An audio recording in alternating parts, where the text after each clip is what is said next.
दोस्तों, मैं फराज मलिक। हमारे देश के नेताओं का क्या कहना, कैसे कैसे लोग नेता बन गए हैं।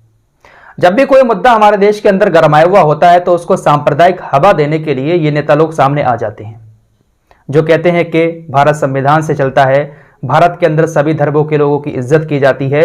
वो नेता लोग किसी भी मामले को सांप्रदायिक एंगल देखकर एक धर्म को टारगेट करना शुरू कर देते हैं। हिजाब वाला मामला चल रहा है, चलिए 1% बात हम मान लेते हैं उन लोगों की, उन नेताओं की जो कह रहे हैं कि भाई आप बाहर पहनो, कोई दिक्कत नहीं है, आप स्कूल में पहन कर मत जाओ, स्कूल में तो सभी धर्मों के लोग आते हैं। चलिए उनकी तरफ से ये बयान आ रहे हैं, कोई बात नहीं, सबका अपना अपना ओपिनियन होता है, अपने अपने हिसाब से लोग बयान दे रहे हैं। कुछ लोग कह रहे हैं कि क्या दिक्कत है अगर हिजाब बांध कर चली जाएंगी, नॉर्मल तरीके से बयान आ रहे हैं, कोई दिक्कत नहीं। लेकिन जब किसी धर्म को टारगेट करते हुए कोई नेता बयान देता है तब बड़ा अफसोस होता है कि आखिर इतनी बड़ी कुर्सी पर यह बैठने लायक है भी नेता। साध्वी प्रज्ञा, इनको आप जानते होंगे, बहुत सारे केस भी हैं इनके ऊपर। अब इन्होंने हिजाब वाले मैटर पर इतनी बेहुदा बात कही है ना कि जिसको सुनने के बाद बहुत अफसोस होता है कि ये हमारे नेता हैं।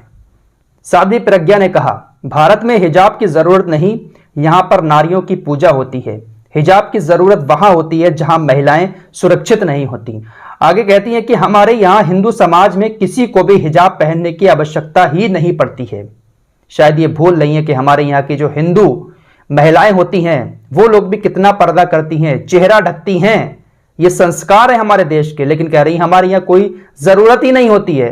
मतलब हिजाब का नाम आ गया तो उसको मुस्लिम धर्म से जोड़ दिया गया, लेकिन वो हमारी हिंदू महिलाएं जो भारत की संस्कृति है उसके तहत घूंघट से अपना चेहरा ढकती हैं, अपने घर के बड़े बुजुर्गों से भी वो लोग पर्दा करती हैं। आगे कहती हैं कि मुसलमान महिलाओं को घर में हिजाब पहनने की आवश्यकता इसलिए होती है क्योंकि उन्हें अपने घर में ही डर होता है।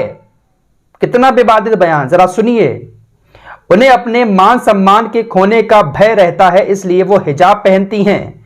मुस्लिम महिलाएं अपने घर में ही सुरक्षित नहीं होती, उन्हें अपने मामा, चाचा और ताऊ के लड़कों से ही खतरा होता है, इसी कारण वो हिजाब पहनती हैं। कितना बेहुदा बयान है इनका, कितना बेहुदा बयान। हमारे हिंदू धर्म की महिलाएं भी किस तरीके से बड़ों के सामने घूंघट डालकर आती हैं, शायद आप नहीं डालती होंगी, लेकिन कितना विवादित बयान कि इनको अपने भाइयों से ही खतरा रहता है, इसलिए ये हिजाब उड़ती हैं।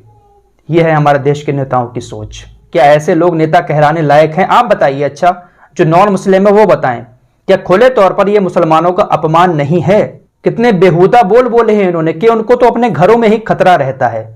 हमारे घर में आकर देखिए मैडम, असली मुसलमान मर्द वो होता है जो अपनी नजरों को नीचे झुकाकर चलता है, चाहे अपनी बहन हो चाहे किसी दूसरे की बहन हो, इज्जत करना अच्छे से आता है। मैं ये नहीं कह रहा हूं कि सब मुसलमान एक से हैं, सब हिंदू एक से हैं। देखिए, हिंदू धर्म के लोगों में भी कमियां हैं, बहुत सारे मुसलमान लोग भी ऐसे हैं जिनमें बहुत सारी कमियां हैं, लेकिन सबको कहना ये कहां तक जायज है? लेकिन बेहुदा बयान की तरफ से आते हैं।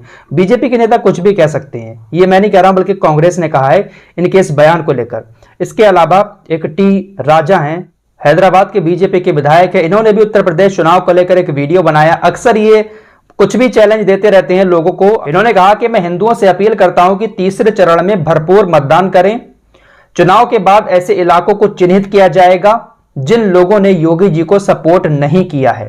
साथ ही साथ उन्होंने कहा, जो भाजपा को वोट नहीं करते उनसे कहूंगा कि योगी जी ने हजारों जेसीबी और बुलडोजर मंगवा लिए हैं जो कि उत्तर प्रदेश की ओर निकल चुके हैं। खुले तौर पर धमकी है उन लोगों को जो लोग योगी सरकार को सपोर्ट नहीं कर रहे हैं, योगी जी को वोट नहीं दे रहे हैं, कि हमने बुलडोजर मंगा लिए हैं और वो निकल भी चुके हैं। देखिए इन नेताओं की भाषा, विधायक जी हैं ये। क्या योगी आदित्यनाथ को जो शख्स वोट नहीं देगा उसके घर के ऊपर बुलडोजर चलवा दिया जाएगा? तो कहा देखो, चिन्हित करो उन इलाकों को जो इलाके योगी को सपोर्ट नहीं कर रहे हैं। तो ये है नेताओं की भाषा। फिलहाल इनके इस बयान के बाद इलेक्शन कमीशन ने इनको नोटिस जारी कर दिया है। इलेक्शन कमीशन का नोटिस, क्या होगा कार्रवाई, देखने वाली बात होगी। ये विधायक जी हैं तो इनके ऊपर कार्रवाई क्या ही होगी।